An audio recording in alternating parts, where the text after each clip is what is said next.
भारत के दौरे पर आए स्पेन के सम्राट जुआन कार्लोस और प्रधानमंत्री डॉक्टर मनमोहन सिंह के बीच हुई प्रतिनिधिमंडल स्तर की वार्ता। भारत और स्पेन ने 5 क्षेत्रों में सहयोग बढ़ाने के लिए किए समझौते। रक्षा, वाणिज्य, संस्कृति, सड़क परिवहन और रेलवे के क्षेत्र में दोनों देश आपस में बढ़ाएंगे सहयोग।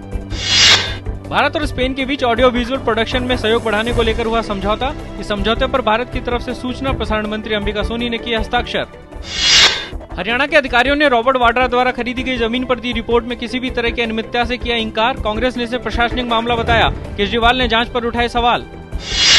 भारतीय जनता पार्टी ने भी रॉबर्ट वाड्रा भूमि सौदे में हरियाणा सरकार की कथित क्लीन चिट पर प्रश्न चिन्ह खड़ा किया और इस पर की एक स्वतंत्र जांच की मांग।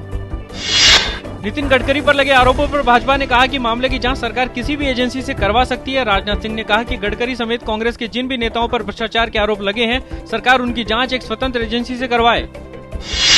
गृह मंत्री सुशील कुमार शिंदे ने कहा कि भाजपा के राष्ट्रीय अध्यक्ष नितिन गडकरी पर लगे आरोपों में कुछ तथ्य दिखाई देते हैं। जांच के बाद होगी स्थिति साफ।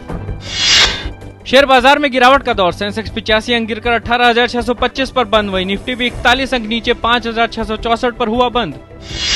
माइक्रोसॉफ्ट ने लॉन्च किया विंडोज 8 नाम से नया ऑपरेटिंग सिस्टम। इसके साथ ही सरफेस नाम से उतारा अपना नया टैबलेट। गूगल और एप्पल से है टक्कर। उत्तरी अफगानिस्तान के माइमा शहर की मस्जिद में ईद की नमाज के दौरान जबरदस्त आत्मघाती हमला। कम से कम 35 लोगों के मारे जाने की खबर। संयुक्त राष्ट्र महासचिव बान की मून ने ईद के मौके पर सीरिया में 4 दिनों के अस्थायी संघर्ष विराम की घोषणा का किया स्वागत। सभी देशों और गुटों से सीरिया में हिंसा समाप्त करने के लिए आवश्यक दबाव बनाने की अपील। इस साल करीब 34 लाख श्रद्धालु करेंगे हज यात्रा। शैतान को पत्थर मारने की प्रथा के साथ ही हज यात्रा आज होगी खत्म। खाड़ी मुल्कों में आज ही मनाया जा रहा है ईद उल जुहा का त्योहार। समुद्री तूफान सैंडी ने जमैका के बाद क्यूबा में भी पहुंचाया नुकसान। अमेरिका के मौसम विभाग ने दी चेतावनी। अमेरिका के पूर्वी तट पर भारी बारिश और तूफान का खतरा।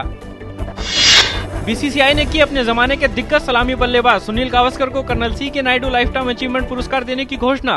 गावस्कर ने कहा, भारतीय क्रिकेट का सर्वोच्च पुरस्कार पाकर बेहद सम्मानित महसूस कर रहे हैं।